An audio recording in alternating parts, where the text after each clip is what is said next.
मुझे ये एडमिट करने में कोई शर्म नहीं है कि मैं एक स्टेरॉयड यूजर रहा हूँ। बॉडी बिल्डिंग बिना स्टेरॉयड के नहीं हो। अच्छा, शुरू में इनिशियली इन चीजों के साइड इफेक्ट आपको पता नहीं चलते। आपको लगता है कि मतलब आप यंग हो, आप में मार धाड़ करने की क्षमता होती है, आपको लगता है जैसा चल रहा है चलने दो। पर कहीं ना कहीं अगर आपको, मैं ये कहता हूँ कि नॉलेज है किसी चीज की, तो आप उन साइड इफेक्ट को साइडलाइन कर सकते हो। फिर भी नुकसान आपको होता है, इसे दुनिया में कोई नहीं रोक सकता।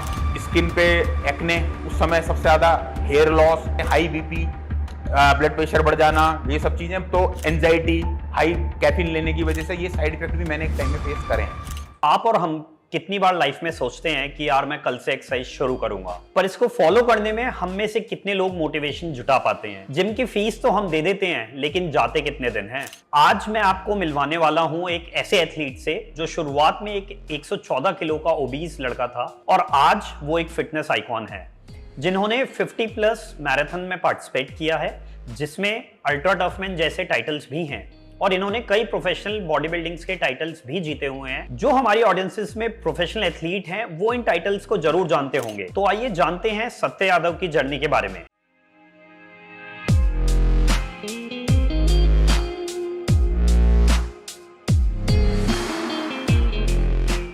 सत्य भाई, कुछ अपने बारे में बताएं। कैसे एक ओबीस लड़का जो कि 14 साल की उम्र में 115 किलो का था, आज एक फिटनेस आइकॉन के रूप में निकल कर आया है।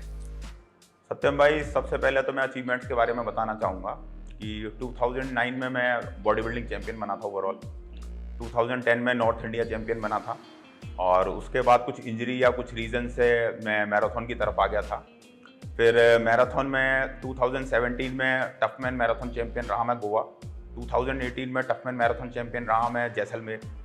उसके बाद 2019 में 12 आवर स्टेडियम रन होता है, उसमें 12 घंटे नॉन स्टॉप भाग के मैंने रिकॉर्ड बनाया था 82 किलोमीटर्स का गाजियाबाद में, तो रिकॉर्ड होल्डर हूँ मैं। और ये मास्टर एथलेटिक मीट में भी कई गोल्ड मेडल रहे हैं मेरे नाम।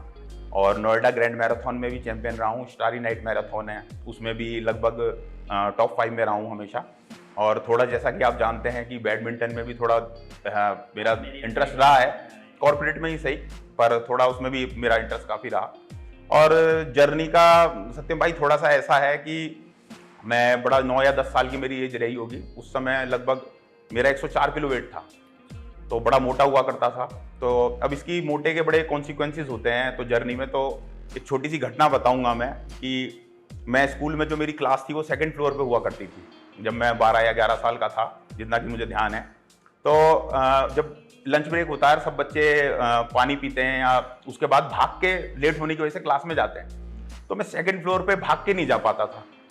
और मुझे पता था कि कहीं ना कहीं बच्चे इस बात को लेके मेरा मजाक उड़ाते हैं कि ये, और वो वेट करते थे, देखते थे कि ये कहीं ना कहीं रुक रुक के जाएगा, और ये बात मुझे पता थी। तो मैं पानी पीने का नाटक करता था और लाइन में सबसे पीछे लग जाता था, ये सोच के कि थोड़ा टाइम दूं और उसके बाद जाऊं। तो एक जर्नी वहां से स्टार्ट हुई, और उसके बाद बस फिर जब तक तो कोई डाइट की या किसी भी चीज़ की नॉलेज थी नहीं बहुत ज़्यादा, तो सेल्फ एस्टीम, कॉन्फिडेंस, ये सब चीज़ें बिल्कुल एकदम चली गई थी अंदर से। फादर वगैरह को भी दिखा कि भाई इसकी सेल्फ एस्टीम बहुत कम हो गई है और ये मोटापे के कारण बचता है। पापा बहुत समझाते थे कि दौड़ मारा कर, मेहनत करा कर, कम खाया कर, पर ये बातें बच्चे को समझ आती नहीं। और माँ तो माँ होती है कि दूध पीना, मक्खन खाना, सब चलता रहा। कहीं ना कहीं फिर एक बार थोड़ी सी मेडिकल सपोर्ट को लेके वो आई कि भाई ज़्यादा मोटा है, एक बार डॉक्टर होते हैं, फिजिशियंस होते हैं, इनसे मुलाकात कर लेते हैं। तो एक डॉक्टर होते हैं साउथ एक्स में, मेरी उनसे मुलाकात हुई। इंडिया में जब नया नया लिपोसक्शन इंट्रोड्यूस हुआ था, आपको पता होगा, मैं उनसे जाके मिला। उन्होंने मुझे लिपोसक्शन से मुझे कुछ वीडियोस वगैरह दिखाई कि 10 किलो 15 किलो वेट कम हो जाता है। अब आप ही लगाओ, 14 साल का बच्चा इतना परेशान था कि मैंने 5 मिनट के अंदर उनसे कह दिया कि आप मेरा कर दो। मेरे जीजा जी मेरे साथ होते थे उस समय। उन्होंने कहा भाई पापा से तो पूछ लिया, मैंने कहा पूछ लिया, आप कर दो, जो भी खर्चा होगा देख लेंगे। उसके बाद लिपोसक्शन हो गया, जिंदगी चलती रही, लगभग 10 से 15 किलो वेट कम आ गया। अब फिर खाना पीना, क्योंकि आपने डाइट तो चेंज नहीं करी, आपने कुछ करा नहीं, वेट बढ़ने लगा। 2 महीने में 3 महीने में 7 से 8 किलो फिर ऊपर आ गया। फैट आने लगा मेरे जिस पॉइंट्स पे लिपोसक्शन हुआ था। मैं फिर डॉक्टर के पास गया, साउथ एक्स में डॉक्टर थे, डॉक्टर रत्ती। मैं उनके पास गया, मैं डॉक्टर वेट बढ़ रहा है मेरा। तो बोले एक्सरसाइज करो। मैंने कहा अब ये बात पहले भी बता सकते थे। अब सोचो उस बच्चे पे क्या बीती होगी जब उन्होंने मेरे साथ ऐसी चीज करी। तो मैं बड़ा डिसअपॉइंट हुआ और मैं समझ नहीं आया क्या करूं उस टाइम। पर मुझे एक सीख मिली उस टाइम कि दुनिया में जितने भी बहाने हैं ना, कि जितने भी चीजें हैं कि लोग आज लोगों का पागल बनाते हैं, आप ऐसा कर लो, आप करेले का पानी पी लो, आप ये पी लो, आप लिपोसक्शन कर लो, सब बेकार की बातें हैं। सिर्फ एक मूल मंत्र है फिट रहने का, वो है फिटनेस, और आपकी जवान पे थोड़ा सा खाने को लेके लगाम, बस कंट्रोल। वो चीज फिर मैंने करनी शुरू करी वहां से, और करते करते लगभग, अभी भी ध्यान है मुझे, वॉकमैन चलते थे जब आईपॉड तो नहीं होते थे, लगभग 22 साल 23 साल पहले की बात है। तो मैं कान में वॉकमैन लगा के उसमें एक इनिग्मा की कैसेट डाल के, और 3 ही रेडियो स्टेशन आते थे, 91, 93 और 98। मैं उसे सुन के, और जब कोई अच्छा गाना नहीं आता था मैं इनिग्मा का कैसेट प्ले कर लेता था, और मैं पार्क में running running running running running करता रहता था, और लगभग 23 किलो वेट मैंने उस टाइम कम किया। अच्छा, 23 किलो वेट जब मेरा कम हुआ, तो ये जो ये चीज शेप ले रही थी, मैं अपनी सिस्टर के यहाँ रहता था दिल्ली उस टाइम। मेरी उम्र थी लगभग 15 से 16 साल। फिर कुछ जिम में भी इंटरेस्ट आया मुझे, मैंने कहा कुछ जिम भी करना चाहिए। अब जब जिम करा तो कुछ मसल्स दिखने लगी, कुछ अच्छे कोचेज मिल गए। एक दिल्ली में हमारे हंसराज यादव होते थे, उनसे मेरी मुलाकात हुई, और उन्होंने मुझे अच्छी गाइडेंस दी। अच्छी गाइडेंस में मेरी बॉडी बनने लगी, और जब बॉडी बनने लगी तो फिर इंटरेस्ट इतना ज्यादा बढ़ गया कि आप एक लगाओ, 114 किलो का बच्चा, वहां से कहानी चली 70 किलो पे गई, 70 किलो से फिर बॉडी बना के 95 केजी का मैं एक बॉडी बिल्डर बन गया 18 साल की उम्र तक आते आते। अच्छा, जब इतना आ गया तो चीज मन में कहीं ना कहीं समझ आया कि यार इतना कर सकते हैं तो क्यों ना कुछ इसे यूटिलाइज करें, और कुछ लोगों ने सजेस्ट करा कि भाई कंपटीशन खेल, कुछ मेरे कोच ने करा कि कंपटीशन खेल। उसी दरमियान मैं थोड़ा, मुझे दिल्ली से गाजियाबाद की तरफ शिफ्ट होना पड़ा, कि फैमिली के पास में वापस आया अपनी सिस्टर के यहाँ से। तो जब मैं फैमिली के पास आया तो पापा ने कहा कि भाई ये तेरी जर्नी जो है कंटिन्यू रहनी चाहिए, ऐसा ना हो कि तू किसी और चीज में लग जाए फिर शरीर तेरा खराब हो, क्योंकि उन्होंने देखा बचपन में बहुत परेशान रहा मैं एज ए चाइल्ड। उन्होंने कहा तू अपना जिम खोल ले। अब देखो, फैमिली से भगवान की ये कृपा रही कि फैमिली से मैं फाइनेंशियली हम लोग अच्छे थे, तो पापा ने मुझे सपोर्ट करा और मेरे को एक जिम खुलवा दिया गाजियाबाद में। अब जब जिम खुला तो फिर बहुत इंटरेस्ट लगा, जब सुबह से रात तक वहां रहना है, तो मैंने बॉडी बिल्डिंग अपनी प्रॉपर रूप से करनी शुरू करी, कुछ कोचिस की हेल्प ली, सब पूरा 2009-8 में। और आप ये लगाओ, मैं पहला अपना कंपटीशन दिसंबर में खेला, 9 में ले लो बिगिनिंग में, 8 में एंड में, और मैं पहले कंपटीशन में ओवरऑल चैंपियन बन गया। तो मुझे बहुत अच्छा उस समय लगा, और उस समय कॉन्फिडेंस इतना आया। फिर उस समय मुझे लगा कि मैं इसमें कुछ बड़ा कर सकता हूँ लाइफ के अंदर। अब मुझे जब बड़ा महसूस हुआ कि मैं कुछ कर सकता हूँ, फिर उसके बाद 3 महीने बाद, 4 महीने बाद एक और कंपटीशन था, मैं उसकी तरफ चला गया। और उसके बाद 2011 के आसपास बॉडी वेट मेरा लगभग 114-115 किलो, मतलब मैं एक हैवी वेट बॉडी बिल्डर बन गया चलता चलता, और काफी टाइटल जीत गया। मतलब लाइफ सडन जो है एकदम से चेंज हो गई। सत्य भाई, अभी जैसे आपने लिपोसक्शन के बारे में बात करी, थोड़ा सा मैं ये जानना चाहूँगा और मेरे व्यूअर्स को आप बताएं, ओबेसिटी आजकल एक बहुत बड़ी प्रॉब्लम है जो हमारी जेंजी जो आ रही है, नई जनरेशन है, बच्चे फिजिकल एक्टिविटीज़ की तरफ कम अट्रैक्टेड हैं। और जैसे हमारी एज में जब हम थे तो हमारे पास मोबाइल गेम्स और कंप्यूटर गेम्स नहीं हुआ करते थे, तो हमारे लिए खेलना या तो पार्क में होता था या फिर ग्राउंड पे होता था। आजकल मैंने देखा है, अपनी मेरी एकेडमीज चलती हैं तो वहाँ पे 90% पेरेंट्स सिर्फ ओबेसिटी से परेशान है। तो आप थोड़ा सा व्यूअर्स को ये बताएं, ये लिपोसक्शन से क्या बेनिफिट हैं, क्या नहीं है, और क्या ये हमें ऑप्ट कराना चाहिए? देखो, सबसे बड़ी बात बताऊंगा कि लिपोसक्शन तो आज भी एक रिस्की चीज है। वो अगर आप उसके लिए जाते हैं, मतलब मैं 22 साल पहले गया, 22 साल पहले तो वो बहुत ही रिस्की था, पर आज भी वो रिस्की है। तो मैं किसी को सजेस्ट नहीं करूंगा, और मैं इसलिए नहीं करूंगा कि वो परमानेंट सॉल्यूशन नहीं है। आप मेरे से बात कर रहे हैं परमानेंट सॉल्यूशन की। परमानेंट सॉल्यूशन मैंने क्या बोला? डाइट और एक्सरसाइज। तो मैं चाहूंगा कि बच्चे को, अगर देखो किसी को कराना पड़े, मजबूरी हो सकती है, मैं ये नहीं बोलूंगा कि कुछ लोगों का वेट इतना ज्यादा बढ़ जाता है कि वापस आने में बहुत प्रॉब्लम होती है। तो आपको अगर एक बार को अडॉप्ट करना भी है कि भाई मुझे कराना ही है, करा के आप जैसे ही आप रिकवर करें, आप तुरंत उसके बाद अपने आप को फिटनेस और डाइट की तरफ लेके जाएं। मतलब वो एक तरीके से थोड़ा शॉर्टकट हो सकता है, पर वो परमानेंट सॉल्यूशन नहीं है, आप समझें उस बात को। अब परमानेंट सॉल्यूशन में तो देखिए ये चीज है कि कहीं ना कहीं ना, आप बच्चों को क्या बताते हैं फर्क नहीं पड़ता, आप बच्चों को क्या दिखाते हैं फर्क पड़ता है। आज मेरी 3 साल की 4 साल की बेटी है, मैं उसे कभी नहीं कहता कि तू रनिंग कर या कुछ कर। मैं खुद जब करने लगता हूं ना, वो खुद करने लगती है। वो अपनी मम्मी को बोलती है कि मुझे शूज पहनाओ, मैं पापा के साथ भागूंगी। तो मैं इसके लिए यही कहना चाहूंगा कि आप बच्चे को अच्छा सजेस्ट करें, बचपन से ही अच्छी डाइट दें, अच्छी चीजें दें, और उसे बताएं क्या करना है और उसे दिखाएं क्या करना है। आप खुद अर्ली मॉर्निंग में उठें, नहीं उठ सकते कोई प्रॉब्लम नहीं है, मैं ये अर्ली राइजर मैं भी नहीं हूं, मैं आपको क्लियर कर दूं। पर आप कभी भी उठें तब आप एक्सरसाइज से जुड़ें, मेडिटेशन से जुड़ें, कुछ भी नहीं कर सकते, मतलब आप भाग नहीं सकते तो चल नहीं सकते तो क्रॉल करें, पर करें, सबसे जरूरी है। तो सत्य भाई, आपने अपने आप को रनिंग की तरफ ही क्यों डाइवर्ट किया आफ्टर बॉडी बिल्डिंग? कोई और स्पोर्ट्स की तरफ आप क्यों नहीं गए? आपने जैसा अभी पहले बताया कि भाई आपने रनिंग से वेट लूज किया, क्या वो एक सबसे बड़ा मोटिवेशन था कि आप मैराथन की तरफ डाइवर्ट हुए और इतनी सारे आपने खिताब जीते? देखो सत्यम भाई, ये रनिंग ना मेरी जरूरत थी। 3 बॉडी टाइप होते हैं, एक्टोमॉर्फ, मेसोमॉर्फ और एंडोमॉर्फ। मैं एंडोमॉर्फ हूँ। एंडोमॉर्फ वो होता है उसे पानी भी लगता है। एक्टोमॉर्फ वो होता है, आपने बच्चे देखे होंगे केले खाते हैं, सब कुछ खाते हैं, मोटे नहीं होते। तो रनिंग मेरी मेडिसिन है, आप समझो। वो पहले दिन से मेरे साथ है। कुछ इंसिडेंट ऐसा घटा, अब थोड़ा सा हम आगे जाएंगे, 2012 में, 2013 के आसपास लगभग मुझे इंजरी हुई। मैं जिम गया, मैं बेंच प्रेस मार रहा था और मेरी मेजर पेक्टोरल जो है वो टूट गई बेंच प्रेस मारते हुए। उसका भी देखो थोड़ा सा एक है, मैं बहुत खुल के बात करना चाहूंगा, यहाँ बैठा हुआ हूँ, कि कहीं ना कहीं आदमी का जो मेंटल स्टेट होता है ना, वो हमेशा हाई होता है जब एक एथलीट एक बड़े लेवल पे होता है। और कहीं ना कहीं मैं 2 से 3 महीने के लिए उस टाइम जिम से दूर था, पर मेरा जो मेंटल स्टेट था वो 140 किलो की बेंच प्रेस पे था, पर मेरी बॉडी प्रिपेयर नहीं थी। ये भी बच्चे जो एथलीट हैं उस बात को ध्यान से समझें। मैं जिम गया, मैंने 140 किलो की बेंच प्रेस मारी, पीछे कोई नहीं खड़ा था। मैंने कहा 140 मेरे लिए क्या है। मैंने जैसी मारी, कुछ एकदम से कुछ आवाज आई और बेंच पूरी मेरे ऊपर गिर गई। सडनली कुछ ने हटाया, जो भी चीज है मैं समझ नहीं पाया हुआ क्या। तभी मेरी पूरी की पूरी चेस्ट पेक्टोरल पूरी ऊपर उभरी हुई थी, स्वेलिंग थी।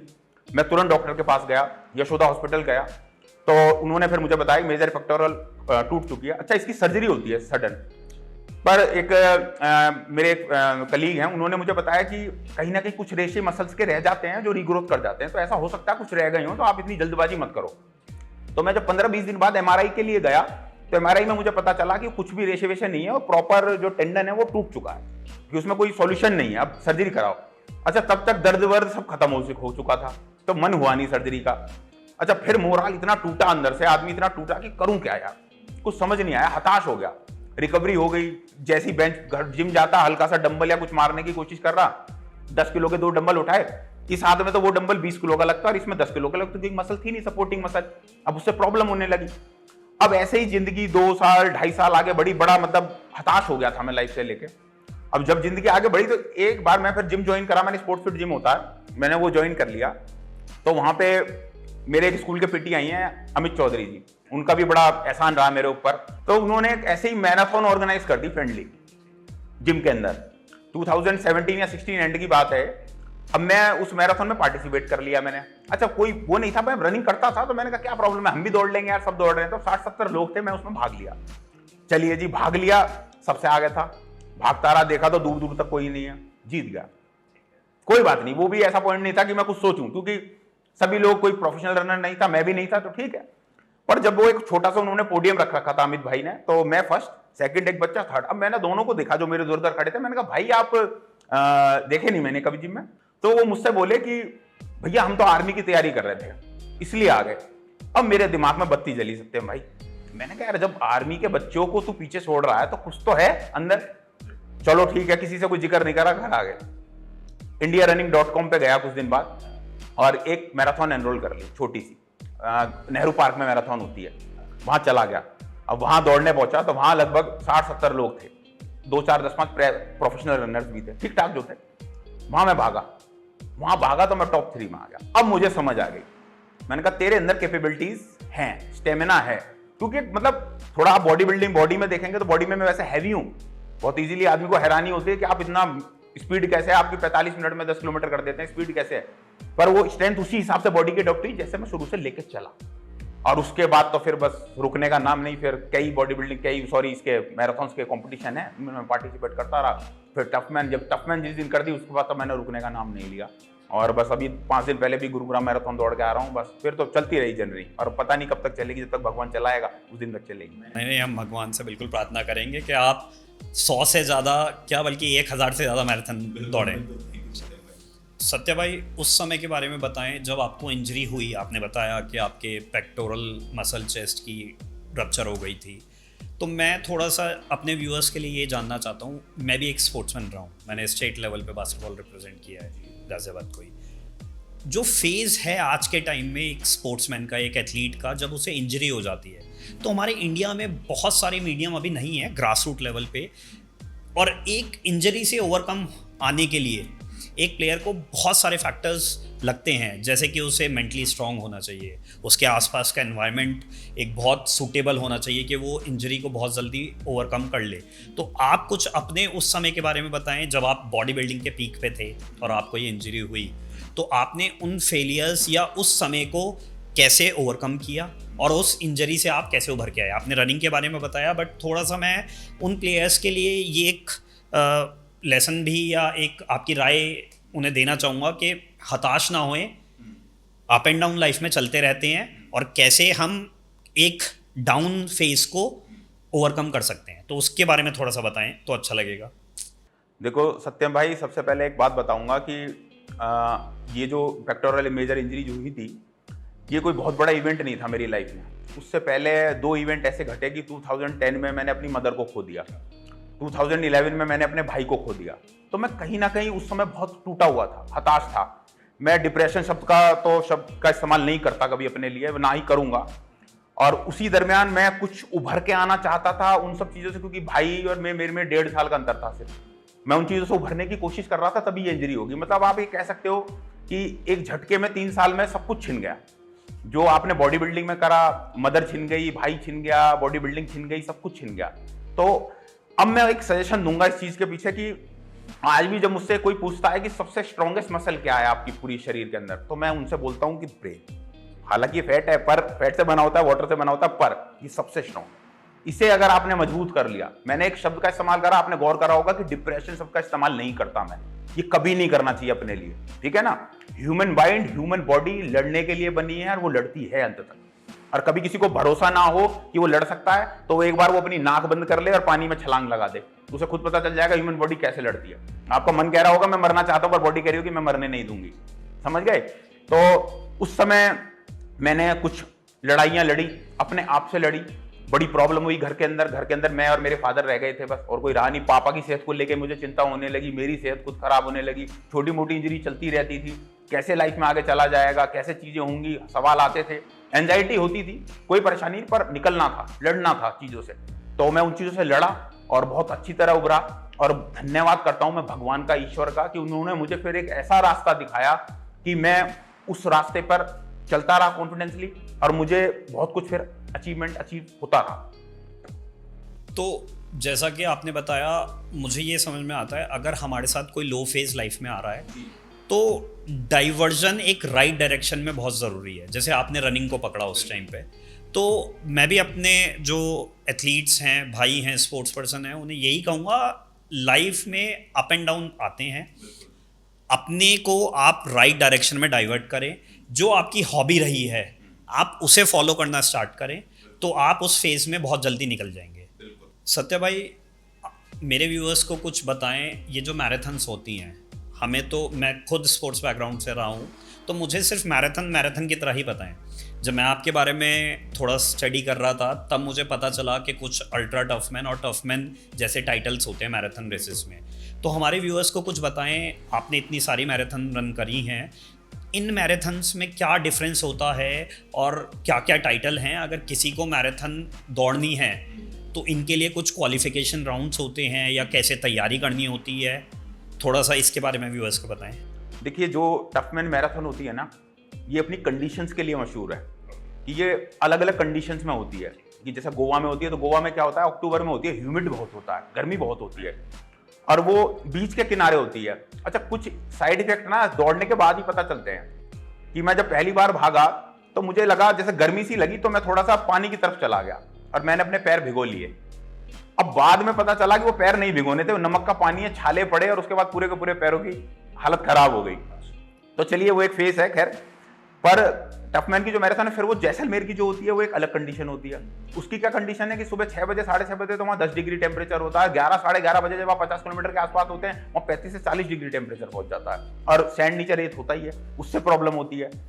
और जो इनकी टफमैन की मैराथन होती है, अब तो ये बेसिक मैराथन्स में भी आ चुके हैं। जो गुरुग्राम मैराथन थी वो बेसिक थी 10 किलोमीटर वगैरह की, और एनरोलमेंट का ऐसा कुछ नहीं है, इसमें हर कोई पार्टिसिपेट कर सकता है। पर कहीं ना कहीं कुछ रेसेस ऐसी हैं जो अल्ट्रा हैं, 50 किलोमीटर, 80 किलोमीटर, उसमें कुछ क्राइटेरियाज हैं कि जिसमें आपको 21 किलोमीटर या 10 किलोमीटर का सर्टिफिकेट दिखाना पड़ता है कि आपने करी हुई होनी चाहिए। और वो सर्टिफिकेट कहाँ से मिलता है? वो सर्टिफिकेट आपको ऑलरेडी, आप कुछ रेसेस करी हुई होनी चाहिए। आपको उसके अपने टाइमिंग्स और उसका ओरिजिनल सर्टिफिकेट सबमिट करना पड़ता है, फिर वो वहां से उसे अप्रूव करते हैं। क्योंकि कुछ लोग ऐसे होते हैं सत्यम भाई, वो बिना प्रिपरेशन के आ जाते हैं और उन्हें पता नहीं होता कि ये 15 से 30 किलोमीटर का इंपैक्ट बॉडी के ऊपर क्या पड़ता है। उन्हें लगता कर लेंगे यार, चल लेंगे, मतलब वो कट ऑफ टाइम से उन्हें कुछ लेना देना होता नहीं है। और मैंने बहुत केसेस देखे हैं मेडिकली सामने, बिल्कुल, कि मतलब कोलैप्स तो हर मैराथन में ही देखता हूं मैं।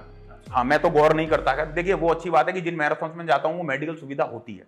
टफमैन में तो A1 होती है हमेशा से, और किसी ना किसी हॉस्पिटल से, मेदांता से या अदर हॉस्पिटल जो होते हैं उनसे पैक्स होते हैं, एम्बुलेंसेस होती हैं, सब होता है। पर कुछ घटना घट जाए उसका क्या, कि मतलब कई लोग वहां गिर जाते हैं। और मतलब एक कंडीशन तो गोवा में हुई थी, नेवी के ऑफिसर थे, वो रनिंग कर रहे थे, तो वो वेंटिलेटर तक पहुंचाने की नौबत आ गई थी। हाँ, क्योंकि बॉडी के अंदर कुछ कमियां होती हैं, वो जब ही उभर के आती हैं जब आप अपनी बॉडी के ऊपर प्रेशर बहुत ज्यादा डालते हैं। जैसा अभी आपने बताया कि कुछ टाइमिंग्स होती हैं, कुछ मैराथन के सर्टिफिकेट्स होते हैं, तो क्या कोई इंडिया में ऐसी बॉडी है जो कि जैसे क्रिकेट के लिए BCCI होती है, ठीक है, फुटबॉल के लिए हमारी एक AIFF है, तो ऐसी कोई बॉडी है मैराथन के लिए या रेसेस के लिए भी जिसका सर्टिफिकेट वैलिड होता है? देखिए, जो गवर्नमेंट एसोसिएशंस होती हैं, जैसे मैं खुद मास्टर एथलेटिक एसोसिएशन से जुड़ा हुआ हूँ और मैं उसमें अभी जॉइंट सेक्रेटरी के रूप में काम कर रहा हूँ मास्टर एथलेटिक एसोसिएशन में। इनके सर्टिफिकेट्स आपको काम में आते हैं इन सब चीज़ों के लिए, पर उसका यूज़ बच्चे आज की डेट में मैं देखता हूँ वो जॉब के लिए या दूसरी चीज़ों के लिए करने में लग जाते हैं। आप अगर इनसे सर्टिफिकेशन ले लेते हैं तो आपको बहुत फ़ायदा मिलता है। सत्य भाई, एक चीज़ और, मतलब मैं आजकल देखता हूँ, मैं खुद एक स्पोर्ट्स मैनेजमेंट कंपनी रन करता हूँ, हार्ड सरफेस पे और एक रनिंग ट्रैक पे दौड़ने के क्या डिफरेंस है, और हमारे व्यूअर्स को थोड़ा सा आप ये भी बताएं। आजकल मैंने देखा है नोएडा में काफ़ी सोसाइटीज़ में काफ़ी कंपनीज़ के जो टॉप मैनेजमेंट के एम्प्लॉय हैं वो रनिंग में बहुत इंटरेस्टेड रहते हैं, बट एक चीज़ मैंने देखी है कि हमारे पास रनिंग ट्रैक नहीं होने के कारण जो लोग वेट लॉस की तरफ जा रहे हैं वो हार्ड सरफेसेस पे दौड़ना स्टार्ट कर देते हैं अपनी लेट 30s में, ठीक है। तो थोड़ा सा उसके इम्पैक्ट के बारे में बताएं, क्योंकि बीइंग अ स्पोर्ट्स पर्सन मुझे पता है हार्ड सरफेस पे दौड़ने से कुछ इम्पैक्ट होते हैं। टेक्निकल टर्म्स में आप कुछ बताएं उन लोगों को जो कि वेट लॉस की तरफ तो जा रहे हैं, आप उन्हें कुछ सजेशंस दें कि वो अगर अपनी जर्नी स्टार्ट कर रहे हैं तो कहाँ से स्टार्ट करें और कैसे दौड़ना स्टार्ट करें। ठीक है, देखो, इसमें सबसे ज़रूरी चीज़ मैं एक बताना चाहूँगा। ये सवाल सबसे कॉमन सवाल है जो आपने पूछा और बहुत अच्छा क्वेश्चन है। इसका जवाब मैं ये देना चाहूँगा कि आप एक बात को समझें। आप जब लोग कहते हैं मैं मिट्टी पे भागूं, हार्ड सरफेस पे भागूं, या मैं सिंथेटिक ट्रैक पे भागूं या रोड पे भागूं, मुझे नुकसान होगा, आप एक बात को समझिए, आपके रोड के, आपके मिट्टी के पैर के बीच में हमेशा शूज होता है, तो कुशनिंग की कमी आपके पास नहीं है। अगर आपके शूज का अलाइनमेंट ठीक है और आपकी मसल, थाई मसल की स्ट्रेंथनिंग बहुत अच्छी है, लोअर बैक, ग्लूट्स और थाई मसल की स्ट्रेंथनिंग बहुत अच्छी है, आपको कोई सरफेस आपका कुछ नहीं बिगाड़ सकता। सरफेस में आपको सिर्फ इतना ध्यान रखना है कि वो अनइवन ना हो। जो आपने सवाल पूछा ना, मतलब जब मैं भागता हूं ना, देखिए कोई मैं इतना बड़ा रनर तो हूं नहीं कि मुझे हर कोई रोड पे पहचान लेता है, पर मैं जब भागता हूं तो बहुत लोग मुझे कई बार भागता देख के रोक लेते हैं और कहते हैं भाई मैं आर्मी में था या मैं ऐसे था, मेरे घुटने खराब हो गए, आप मत भागा करो।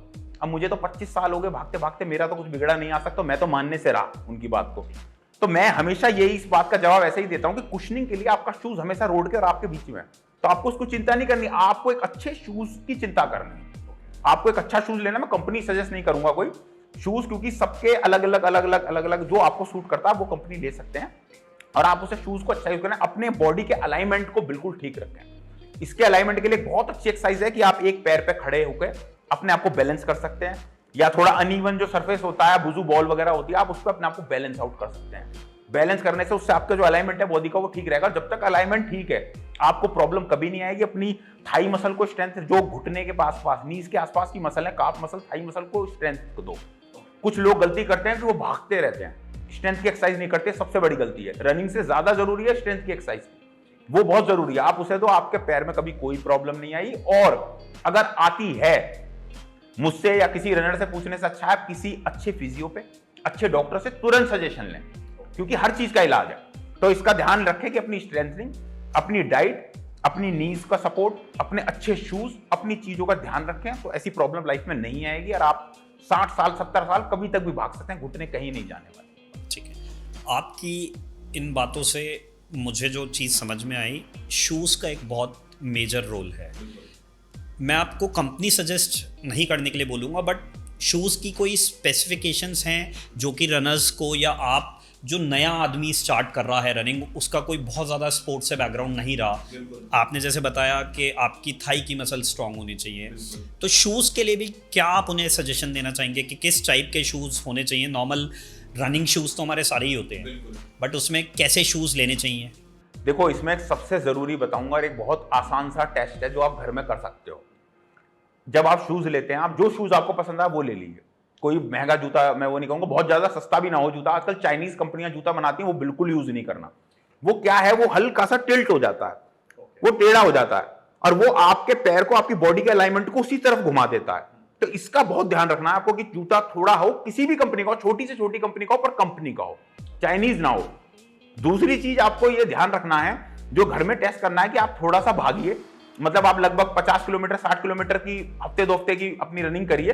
उसके बाद उस जूते को आप उल्टा करके देखिए कि वो घिस कहां से रहा है। उसकी मिड फुट में घिसाई आपको दिखनी चाहिए, आपकी हील की तरफ नहीं होनी चाहिए, आपको बिल्कुल फ्रंट फुट की तरफ नहीं होनी चाहिए, वो मिड फुट होनी चाहिए। और वो मिड फुट पे भी किस तरफ से हो रही है आपको ये देखना है। और जब आपको वो चीज, उससे आपको पता चलेगा कि आपका पैर लैंड कहां कर रहा है, और सारा खेल ही उसका है। ये मैं हमेशा चेक करता रहता हूं। और आप ये सोचो, मैं एक अच्छा खासा प्रोफेशनल रनर हूं, मेरा भी पैर चेंज होता रहता है, क्योंकि कभी ग्लूट्स की मसल टाइट होगी तो पैर अपने आप अंदर हो जाता है, वो नहीं पता चलता।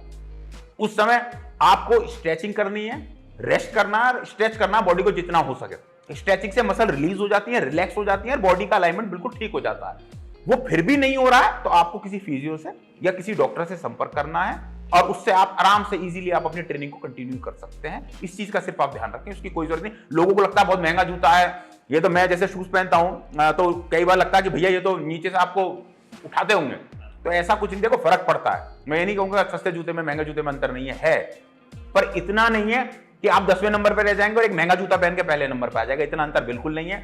वो सारा खेल प्रैक्टिस का है और किसी भी चीज का नहीं। क्योंकि बेयरफुट, नंगे पैर भागने वाले बच्चे भी जीतते देखे हैं मैंने। रोड के ऊपर 21-21 किलोमीटर भागते हैं वो, समझे? तो वो भी गांवों में भागते हैं अपने, और वही रोडों पे आके कमाल करते हैं। और हम जैसे लोग 24,000 का जूता पहन के भी उनकी बराबर नहीं आ पाते। तो ऐसा नहीं है, मेहनत ही सब कुछ है, इस बात को ध्यान रखें। सत्य भाई, आपने बॉडी बिल्डिंग भी की और आप एक प्रोफेशनल रनर भी हैं।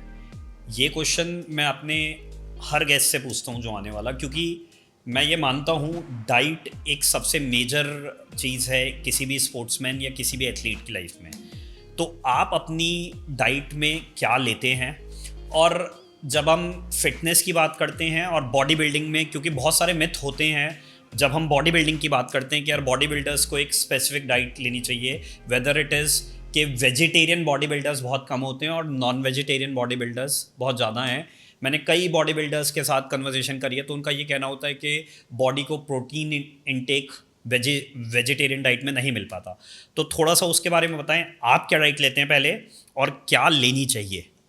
देखिए सत्यम भाई, जब मैं इस बॉडी बिल्डिंग में या मैराथन में आया था ना, तो सबसे बड़ी मेरे मन में जो एक गलत फहमी थी ना, वो ये थी कि मैं एक अच्छे पैसे वाले घर से आता हूँ, मैं अच्छा खा के कुछ अच्छा कर सकता हूँ। ऐसा नहीं होता, पहली चीज। क्योंकि वो वाली कहावत है ना कि जब पेट में दर्द होता था, जो दादी माँ बताती थी वो चीज घर में काम करती थी।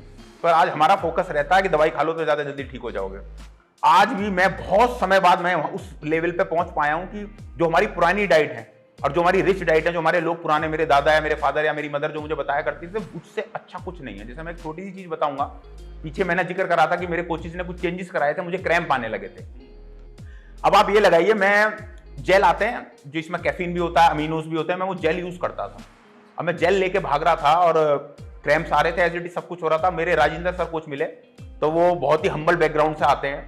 तो उन्होंने मुझे बताया कि आप एक काम कर रहा है, इस बार जो जैसलमेर की मैराथन हो ना, उसमें आप खजूर, डेट्स, उस पर काला नमक लगा के खाना, और आप एनर्जी जेल की जगह पानी में शहद और काला नमक गिर के पीना।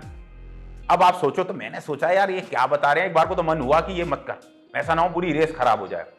मैंने फिर भी 5-6 खजूर थोड़ी अच्छी क्वालिटी के खरीद के उसमें काला नमक लगा कर अपनी जेब में रख लिए। अच्छा, 10 किलोमीटर का एक राउंड होता है जिसमें आप 10 किलोमीटर में दोबारा अपने आप को रिफिल कर सकते हैं। अब रिफिल में भी वहां रुकना होता नहीं है, कोई खड़ा है, मेरी वाइफ खड़ी रहती थी, तो मुझे 5-6 डेढ़ खजूर मेरे हाथ में दे दिए, मैं लेके भाग लिया, या बॉटल दूसरी रिफिल कर ली। मतलब आप ये मानिए उस चीज ने, मतलब वो रामबाण चीज थी जो उन्होंने मुझे बता दी। उसके बाद मुझे लाइफ में क्रैम्प्स की प्रॉब्लम कभी आई नहीं। अब आप आ जाओ बेसिक डाइट के ऊपर। लोग नॉन वेजिटेरियन या वेजिटेरियन की बात करते हैं, इसमें थोड़ा सा ना आप ये देखो कि आप बचपन से क्या खाते आ रहे हो। आज मैंने एक चीज देखी है, आपने सुना होगा लैक्टोस इंटॉलरेंस, कि दूध पीने से गैस बनती है, दूध पीने से ये होता है वो होता है। आप एक मेन चीज पे आना, ये ना हम अंग्रेजों के शब्द हैं जो हम अपने मुंह से बोलते हैं। हम लोग दूध पीते ही बड़े हुए हैं, आप भी पिया होगा, हम भी पिए होंगे, और बहुत उम्र तक पीते हैं, आज भी पीते हैं। तो वो इशू हमें नहीं होता। सेम जैसे अंग्रेजों को ड्रिंक करने से ज्यादा इशू नहीं होता, इंडिया में होता है, क्योंकि उन लोगों की जीन में अल्कोहल है। हम लोगों की जीन में अल्कोहल नहीं है, हम लोगों की जीन में दूध है। आप समझिए। तो आप उस डाइट को अडॉप्ट ना करके ना अपनी थोड़ी देसी डाइट पे फोकस करे बच्चा, तो वो बहुत अच्छा। मैं कह रहा हूं अगर आप नॉन वेजिटेरियन तो अंडा, बॉइल्ड चिकन, इससे अच्छा कुछ भी नहीं है। आप पनीर ले सकते हैं, टोफू ले सकते हैं, दूध पी सकते हैं, दही पी सकते हैं, बहुत अच्छी प्रोटीन की डाइट्स हैं। बादाम खा सकते हैं, ड्राई फ्रूट्स खा सकते हैं, बहुत अच्छी प्रोटीन की डाइट है। इवन आप ब्रेड वगैरह इन्हें अवॉइड करिए, ये आपके पेट को थोड़ा इधर उधर करेंगी, उससे कोई फायदा नहीं है। तो सबसे अच्छी डाइट है। वेजिटेरियन में आप पनीर यूज कर सकते हैं, दूध फाड़ के आप तुरंत फ्रेश पनीर कंज्यूम कर सकते हैं, दूध ले सकते हैं, रात को दूध लेना अवॉइड करिए। और सबसे अच्छी रामबाण है, अगर आप रनिंग करते हैं तो केले से अच्छा कुछ नहीं है। उसमें कार्ब होता है, वो स्लो रिलीजर होता है, खजूर की तरह ही, तो वो बहुत अच्छी तरह काम करता है। और सबसे अच्छा एक सजेशन देना चाहूंगा मैं सब लोगों को, जीवन में कोई क्या बोलता है, मैं सत्या यादव क्या बोलता है, कोई और बड़ा रनर क्या बोलता है, उससे कोई फर्क नहीं पड़ता। आपको पता होना चाहिए कि आपको क्या सूट करता है। जिस दिन आपने पता लगा लिया, मुझे 25 साल लग गए पता लगने में कि मुझे क्या सूट करता है, पर जिस दिन ये पता लग गया, यू आर अनस्टॉपेबल, आपको कोई नहीं रोक सकता। इस बात को आप ध्यान रखिएगा। तो ये पता लगा लीजिए, दिन रात आप क्या लेते हैं, जब तक आप कहते हैं ना ईश्वर को बाहर खोजेंगे कभी नहीं मिलेगा, अपने अंदर मिल जाता है।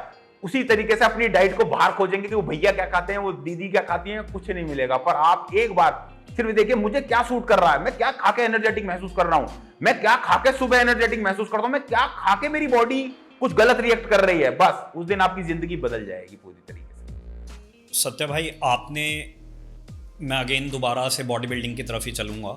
बॉडी बिल्डिंग भी है और इवन मैराथन या रनिंग भी है। तो आजकल एक सवाल सबके मन में रहता है कि बॉडी बिल्डिंग में स्टेरॉइड्स आजकल एथलीट्स यूज़ करते हैं, या परफॉर्मेंस एनहेंसमेंट ड्रग्स जो आते हैं, उनकी सच्चाई क्या है, क्या उन्हें लेना चाहिए, ठीक है, और आपकी उसमें क्या राय है कि जो हमारी आने वाली जनरेशन है जो कि डोपिंग के तहत भी उस पर बैन हैं सारी एसोसिएशन से, तो आपका टेक उस पर क्या है? देखो सत्यम भाई, मुझे ये एडमिट करने में कोई शर्म नहीं है कि मैं एक स्टेरॉइड यूजर रहा हूं। बॉडी बिल्डिंग बिना स्टेरॉइड के नहीं होती, बॉडी बिल्डिंग बिना स्टेरॉइड के नहीं होती, ठीक है। उस समय कुछ लोगों ने सजेस्ट किया और जैसा कि मैं लेता रहा और फिर यूपी वगैरह अपने कंपटीशन में आया। अच्छा, शुरू में इनिशियली इन चीज़ों के साइड इफेक्ट आपको पता नहीं चलते, आपको लगता है कि मतलब आप यंग हो, आप में मार धाड़ करने की क्षमता होती है, आपको लगता है जैसा चल रहा चलने दो। पर कहीं ना कहीं अगर आपको, मैं ये कहता हूं कि नॉलेज है किसी चीज की, तो आप उन साइड इफेक्ट को साइड लाइन कर सकते हो, फिर भी नुकसान आपको होता है, इसे दुनिया में कोई नहीं रोक सकता। अब लोग सोचते होंगे कि मुझे क्या नुकसान हुआ, तो आप स्किन पे एक्ने, उस समय सबसे ज्यादा हेयर लॉस, नीज में दर्द, ये सब साइड इफेक्ट, इसके बेसिक साइड इफेक्ट हैं जो स्टेरॉइड के होते ही होते हैं। हाई बीपी, ब्लड प्रेशर बढ़ जाना, ये सब चीजें, तो एंजाइटी, हाई कैफीन लेने की वजह से ये साइड इफेक्ट भी मैंने एक टाइम में फेस करे हैं।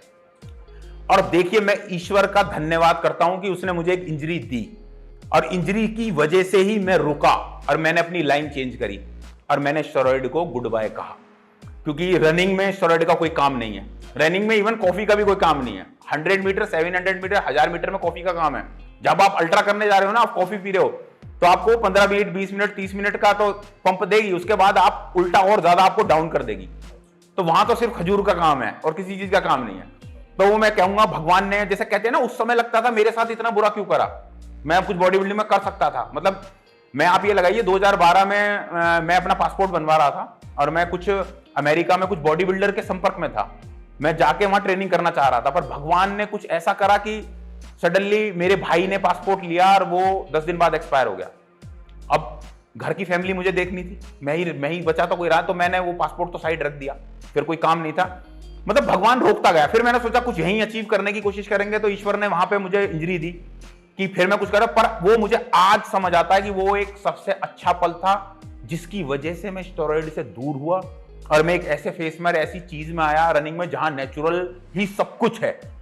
तो मैं सबको ये सजेशन देना चाहूंगा कि अपने आप को पागल बनाना, ये बोल के इसका कोई साइड इफेक्ट नहीं है, मुझे बहुत नॉलेज है, तो आप श्रीमान कुछ समय रुकिए, आपको उसके साइड इफेक्ट नजर आ जाएंगे। और मैं बहुत लोगों को, मैं नाम नहीं लेना चाहूंगा, किसी का ना ही लूंगा, और ऐसे बहुत कोचेज हैं और ऐसे बहुत लोग हैं जो गलत सलत तरीके से गाजियाबाद में भी सजेस्ट करते हैं और उन्हें खुद नहीं पता कि वो क्या है, कि मतलब आप रनिंग कर रहा है कोई ट्रेडमिल पर। मुझे जिम में बहुत लोग मिलते हैं, जैसे जिम, भाई थोड़ा मैं जिम के अंदर अनाउंड हूं तो मुझसे लोग पूछने लगते हैं, तो कोचेज मेरे पास आते हैं कि भैया आप हमारी मार्केट को खराब कर रहे हो। यार मैंने कहा किसी को मैं मरता तो नहीं देख सकता कि आप किसी को fat burner, clean withdrawal, T3, T4 सब चीजों का स्टेक बना के दे रहे हो फैट बर्नर्स के, कि आप पतले हो जाओगे। तो आप ये सोचो उसके हार्ट पे क्या इंपैक्ट आ रहा होगा उस चीज का। आप टेस्टोस्टेरोन को आपको पता नहीं है कि वो असलियत में क्या काम करता है, आप उसका जवाब दो ना। एंड्रोल, ऑक्सीमिथ्रोन है, वो असलियत में क्या काम, अनवार असलियत में क्या काम करती है, आपको पहले ये तो पता हो, तब तो आप उसका यूज बॉडी बिल्डिंग में करोगे। लोगों को उसकी बेसिक नॉलेज ही नहीं, बस इतना पता है कि ये इतना लेने से डोला इतना बढ़ जाएगा, या इतना लेने से डोला और बड़ा हो जाएगा। तो भाई ये तरीका नहीं है, शॉर्टकट कुछ नहीं होता। हाँ मैं ये कहूंगा नेचुरल बॉडी बन सकती है, लीन बन सकती है, अच्छी बन सकती है। मैं जितनी मेहनत करता था मैं आज भी उतनी मेहनत करता हूं। आप पहले मेरी बॉडी जाके देख लीजिएगा, फर्क दोनों में आज में स्टेरॉइड का है। सिर्फ मेहनत उतनी ही है 25 साल से। स्टेरॉइड बहुत बड़ा इंपैक्ट डालता है बॉडी के ऊपर, पर वो एक कीमत भी लेता है आपसे, वो कीमत आपको उसे देनी पड़ेगी। अब आज क्या है, आदमी टैश मार के कहता है मैं वो कीमत देने के लिए तैयार हूं, पर जब वो कीमत देने का समय आता है ना श्रीमान, तो नानी दादी सब याद आ जाती हैं। तो जितना हो सके आप उससे दूर रहें। फिर भी आप अगर मजबूरी है, आप प्रोफेशनल बॉडी बिल्डर हैं, आपको जाना है बॉडी बिल्डिंग के अंदर, तो एक ऐसा कोच पकड़ें, ऐसा आदमी पकड़ें, ऐसा डॉक्टर पकड़ें, ऐसा सजेस्ट देने वाला पकड़ें जो आपको तरीके से, अच्छी तरीके से आपको अपना मान के, आपकी लिवर किडनी के साथ ना खेले, आपको अच्छी तरह गाइड करे, और आप अपना रूटीन चेकअप, ब्लड टेस्ट कराएं और आप उस तरीके से आगे बढ़ें। सत्य भाई, ये जो स्टेरॉइड्स होते हैं, मतलब ये क्या कुछ कम मात्रा में लेना अलाउड होता है बॉडी बिल्डिंग में, या ये बिल्कुल ही बैन होते हैं? मतलब थोड़ा सा उसके बारे में मैं भी जानना चाहूँगा, क्योंकि मैं भी कभी बॉडी बिल्डिंग की तरफ मेरा रुझान नहीं रहा, या मेरा कोई ऐसा दोस्त नहीं रहा जो प्रोफेशनल बॉडी बिल्डिंग की तरफ गया हो। तो ये स्टेरॉइड्स या सप्लीमेंट का यूज़ हमेशा होता है, ठीक है? तो क्या ये कुछ कम क्वांटिटी में या कुछ ड्रग्स अलाउड हैं लेने? ड्रग्स से मतलब मेरा सप्लीमेंट का है। नहीं देखिए सत्यम भाई, कोई भी स्पोर्ट्स इन्हें अलाउड नहीं करता है। अच्छा, प्रॉब्लम एक है कि हम थोड़ा सा बहुत पैसे वाले देश से नहीं आते हैं, तो कहीं ना कहीं डिस्ट्रिक्ट लेवल पे, स्टेट लेवल पे हमारे देश में ये व्यवस्था नहीं है कि हम उन्हें टेस्ट कर सके, क्योंकि ये थोड़ा महंगा प्रोसेस होता है। और इस प्रोसेस को अगर आप एथलीट के ऊपर डालते हैं तो एथलीट उससे बचने लगता है, उसमें पार्टिसिपेट करने से, तो वो महंगा पड़ जाता है। कोई भी बॉडी बिल्डिंग शो, कोई भी रनिंग शो, कोई भी एथलीट, मैं खुद एथलेटिक एसोसिएशन से जुड़ा हुआ हूं, कोई भी स्टेरॉइड को अलाउड प्रमोट नहीं करता है। तो इसलिए इनसे पूर्ण रूप से दूर रहना चाहिए, इनके चक्कर में बिल्कुल भी नहीं पड़ना चाहिए। सत्या भाई, आप कई सारी एसोसिएशंस एथलेटिक्स की जुड़े हुए हैं, मैं जैसे आपको पर्सनली भी जानता हूँ।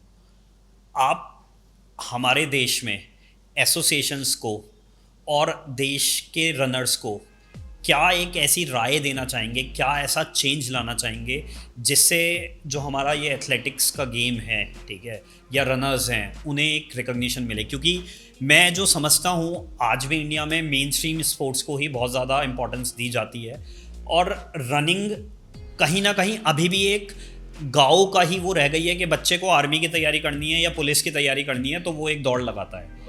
तो क्या आप चेंज लाना चाहेंगे कि ये भी एक प्रोफेशनल गेम की तरह उभर कर आए?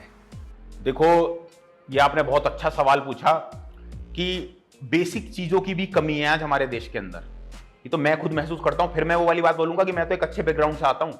मैं सिरी फोर्ट में भी रनिंग कर लेता हूँ, मैं नेहरू स्टेडियम भी चला जाता हूँ, जहाँ मुझे पता है वो रोक कर पूछते हैं कि आप क्यों जा रहे हैं, क्या करने जा रहे हैं। तो आदमी को अपना अपना बताना पड़ता है, कुछ ना कुछ आपकी एंट्री तब होती है। तो सबसे बड़ा बदलाव तो देखो इस एसोसिएशंस में ना, मैं भी स्पोर्ट्स अकेडमी इंडिया से, मास्टर एथलेटिक एसोसिएशन से सबसे जुड़ा हुआ हूँ और जुड़ा रहा हूँ।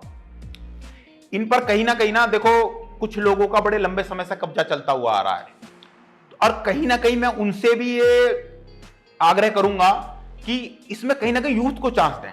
मतलब मुझे कोई किसी से शिकायत नहीं है, आप जो कर रहे हैं अच्छा कर रहे हैं, पर जो एक यूथ, मतलब जब एक गवर्नमेंट सर्विस में 60 साल में रिटायरमेंट हो जाती है एक ऑफिसर की या किसी की भी, और वो एक्सटेंशन चाहे उसे एक्सटेंशन तक नहीं मिलता, तो इन एसोसिएशंस में भी क्यों ऐसा नहीं होता कि 60 साल में उन्हें हटा दिया जाए और किसी यूथ के या एक युवा को मौका दिया जाए। तो ये मेरी सबसे बड़ी शिकायत है इसमें, कि कहीं ना कहीं इसमें बदलाव होना चाहिए। और दूसरी चीज, कहीं ना कहीं हर एसोसिएशन में वही इंसान को पद मिलना चाहिए या पोजीशन मिलनी चाहिए जो उस स्पोर्ट से जुड़ा रहा हो। आप बैडमिंटन खेलते हैं, आपका बॉडी बिल्डिंग में क्या काम? मैं रनिंग करता हूं, मेरा क्रिकेट में क्या काम?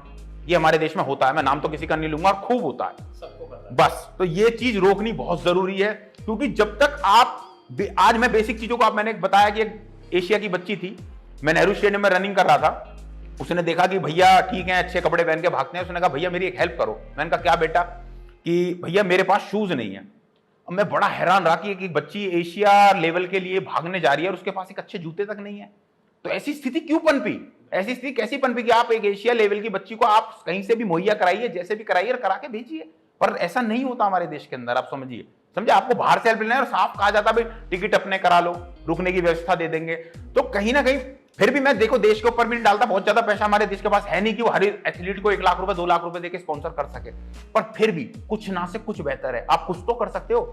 सत्या भाई, आपके हिसाब से एथलेटिक्स को पूरे देश में बढ़ाने के लिए हमें क्या करना चाहिए? और एक चीज़ और जो मेरे देखने में पर्सनली आई है, एथलेटिक्स की एकेडमीज़ बहुत ज़्यादा नहीं है, बहुत ज़्यादा क्या, कोई नेशनल स्टेडियम्स हैं तो वहाँ पे एक आधी एकेडमी है। तो हमें या आपको, हम सबको मिलके क्या ऐसा करना चाहिए कि हम एथलेटिक्स को ओवरऑल बढ़ा सकें, इसकी एकेडमीज़ ज़्यादा देखने में आए और एथलेटिक्स गेम एक उभर के निकले इंडिया में?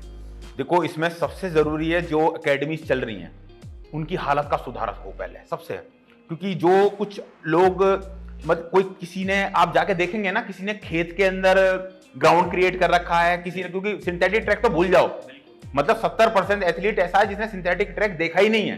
ऐसे बहुत लोग हैं जो रोडों पे भागते हैं, खेतों में भागते हैं, तो उन्होंने खेतों में एकेडमी क्रिएट कर रखी है। मेरे कुछ कोच राजेंद्र सर हैं, वो नोएडा के पास एक गांव में एक खेत लेके कुछ बीघे का, उसके अंदर एकेडमी चलाते हैं, वहां बच्चे आते हैं। अब सोचो आप वो कितनी मुश्किल से चीजों को क्रिएट कर रहे हैं कि कहीं पे वो रस्सा डालते हैं, कहीं पे वो वेट्स लाकर डालते हैं, और बच्चों के लिए बड़ा अच्छा कर रहे हैं, सपोर्ट से कर रहे हैं, उन्हें कुछ नहीं बचता फिर भी कर रहे हैं क्योंकि उनका पैशन है।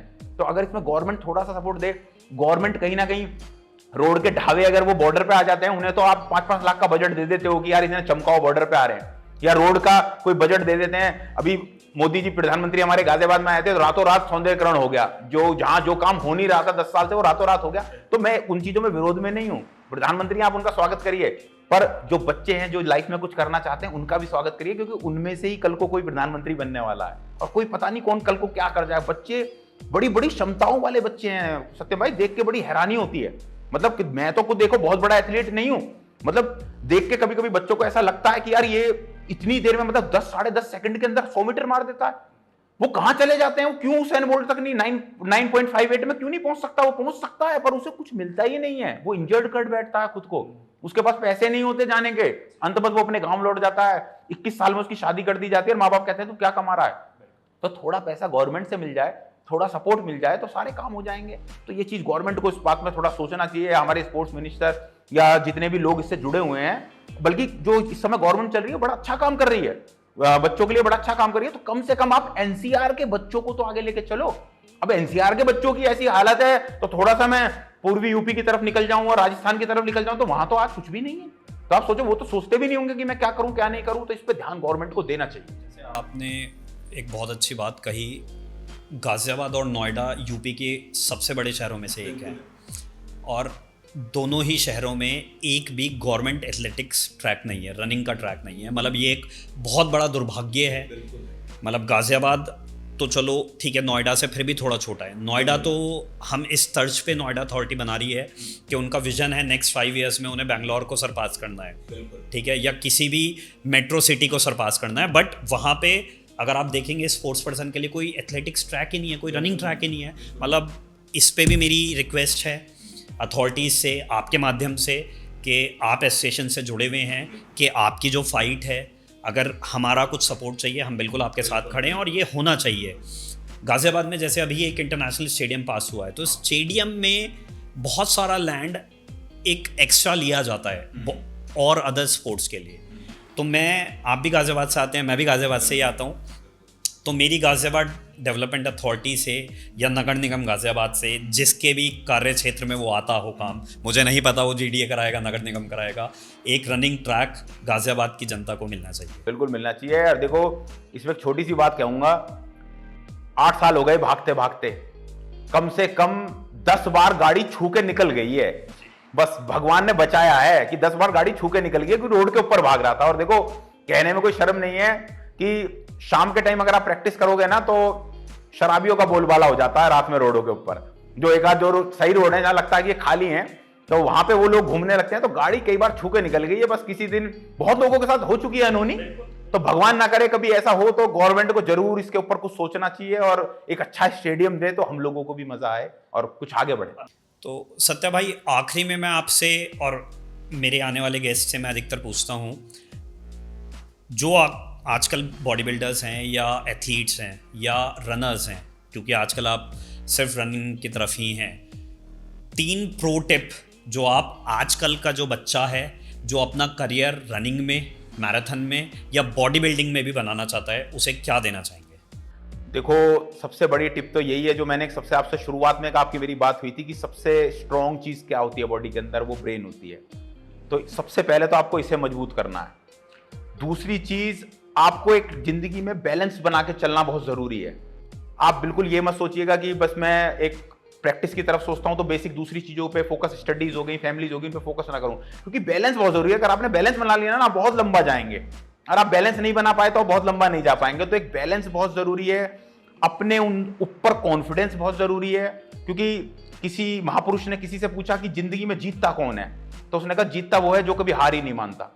अगर आप कभी हार ही नहीं मानोगे, मतलब आप बिलीव करो, जब मैं पहला कदम रखता हूं ना भागने के लिए तो पूरी बॉडी दर्द करती है, पर जब 1 किलोमीटर हो जाते हैं ना तो दर्द सब चला जाता है। बस फिर सपना दिखता है जो आदमी ने सोच रखा है। तो मैं बच्चों को यही देना चाहूंगा कि अच्छी डाइट लें।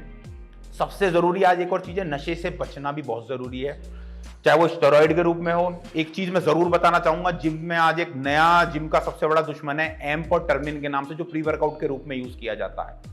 वो रनिंग में भी है, वो जिम में भी है, वो हर जगह, वो इवन आर्मीज में जो बच्चे जा रहे हैं सिलेक्शन के टाइम पे वो यूज करते हैं। देखो, कोई स्टेरॉइड, कोई चीज आपको सडन नहीं मार सकती, पर टर्मिन और एम्प आपको सडन मार सकता है। ये जितनी आप घटना सुन रहे हैं कि भाई गया जिम में, शटर उठाया वहीं गिर गया, सब इन चीजों के कारण ही है। उससे अपने आप को सुरक्षित रखें। एक चीज हमेशा ध्यान रखें कि जिंदगी में हम लोगों को एथलेटिक्स होने के साथ साथ एक जिम्मेदारी, बड़ी जिम्मेदारी आगे भी निभानी है। वो जिम्मेदारी हमारी फैमिली के रूप में है, हमारी वाइफ के रूप में, हमारे बच्चों के रूप में। हमें उन एक पिता की जिम्मेदारी, एक भाई की जिम्मेदारी, वो जिम्मेदारी भी हमें निभानी है। तो आप उस जिम्मेदारी के लिए भी तैयार रहें। अपना सब कुछ इस तरीके से नौछावर ना करें कि आगे के लिए कुछ बचे ना। एक चीज़ और, इसमें आपने जो एम्प और दूसरा टर्मिन बताया, आजकल मैं आपको एक किस्सा बताना चाहूँगा। इंस्टाग्राम पे ना मैंने एक शीला जीत का ऐड देखा होगा कभी। तो इंस्टाग्राम के एल्गोरिदम्स ऐसे होते हैं, आप एक ऐड देख लो तो वही दिखाने लगते हैं। तो आजकल और जितने भी ऐड देखे मैंने, वो सारे जिम से रिलेटेड ऐड थे कि भाई, मैं उन ऐड की क्या थीम रहती थी कि मैं जिम जाता हूँ, मैं बहुत ज़्यादा थक जाता हूँ, तो उसका दोस्त बोलेगा यार तू शीला जीत नहीं लेता, या एक किसी स्पेसिफिक कंपनी की शीला जीत नहीं लेता। तो एक उसके बारे में बताएं, क्योंकि मैंने कहीं पढ़ा था कि 30s के बाद हमारी बॉडी में चेंजेस आने लगते हैं, और उसके लिए आपको कुछ ना कुछ आयुर्वेदिक चीज़ें या सप्लीमेंट के तौर में, जो कि ऑर्गेनिक है, वो लेने से कोई हार्म नहीं है। तो shilajit is one of them. तो क्या ये जो केमिकली इंड्यूस्ड शिलाजीत, उसे लेना चाहिए, और वो केमिकली इंड्यूस्ड है या नहीं है, वो आप कितना सही मानते हैं उसका यूज़? देखो, जो ये कंपनी कहती है कि इसमें केमिकल नहीं है, वो सरासर गलत कहती है। ओरिजिनल शिलाजीत वगैरह तो इजी अवेलेबल नहीं है। आज एक नया प्रोडक्ट और आया, कीड़ा जड़ी, हाँ, उसका बड़ा चलन में चल रहा है कि वो टेस्टोस्टेरोन को बहुत बूस्ट कर देता है आपके। पर कहीं ना कहीं बच्चे इन चीज़ों की तरफ जाने लगते हैं, और उसमें वो केमिकल यूज़ करके या कोई स्टेरॉइड का यूज़ करके आपको उसमें कहीं ना कहीं रिजल्ट्स भी मिलते हैं। मैं ये नहीं कह रहा कि ओरिजिनल शिलाजीत नहीं होती, ओरिजिनल कीड़ा जड़ी नहीं होती, होती है, टेस्टोस्टेरोन भी बढ़ाती है, सब कुछ होता है, पर वो ओरिजिनल आपको और हमें मिलने में बड़ी प्रॉब्लम होती है। वो हमें नहीं मिलती, हमें पागल बनाने वाले, धंधा बनाने वाले लोगों तक हम उनकी गिरफ्त में पहुंच जाते हैं। आप ये सोचो यार, जब बच्चों की नकली दवाई बना के आदमी दे सकता है, इंसान को इतनी शर्म नहीं है कि एक बच्चा जो कुछ बोल नहीं सकता, बता नहीं सकता, उस तक की नकली दवाई बना के आप मार्केट में आ जाती है, तो आप और मैं तो किस खेत की मूली है कि आपको और हमें कोई असली शिलाजीत देगा। तो जितना ज्यादा आप अपनी ओरिजिनल डाइट पर रिलाय कर सके उतना करिए, और कुछ सप्लीमेंट की तरह अगर आप सोचते भी हैं तो आप बड़ी कंपनीज की तरफ जाइए। हाँ, बड़ी कंपनीज की तरफ जाइए, उसमें कोई प्रॉब्लम नहीं है। विद बिल खरीदिए, कोई भी सामान लें आप विद बिल लीजिए, तो उससे आपको कम से कम ओरिजिनल, आज फोन हाथ में है, आप बारकोड की सुविधा है, आप बारकोड से देखें, कंपनी से देखें, आप कंपनी को मेल करें कि ये प्रोडक्ट मेरे पास है, क्या ये जेन्युइन है, आप ये सब चीज कर सकते हैं भाई। आप आज में सब कुछ रील्स तो देख रहे हैं बड़े, आप हर आदमी आज 4 से 5 घंटे फोन के ऊपर लगा हुआ है, कुछ काम इस पे भी करिए कि आपको सही चीज के बारे में पता चले कि क्या चीज क्या गलत है क्या सही है, तो आप उस पे करिए और अपने तरीके से जो आपको ठीक लगता है उससे करके सजेशन लीजिए और आगे बढ़िए लाइफ। सत्य भाई, आज आप आए यहाँ पे मेरे शो में, बहुत अच्छा लगा, आपने समय दिया, और आई एम श्योर आपके इस पॉडकास्ट से, आपके इस जर्नी से जो हमारे व्यूअर्स हैं और जो कुछ युवा आजकल बॉडी बिल्डिंग की तरफ या रनिंग की तरफ गलत ट्रैक पे जा रहे हैं, शायद एक उन्हें सही दिशा मिले और हम एक अच्छे एथलीट्स इंडिया को दे पाएँ। Thank you so much for coming. Thank you very much Satyam भाई।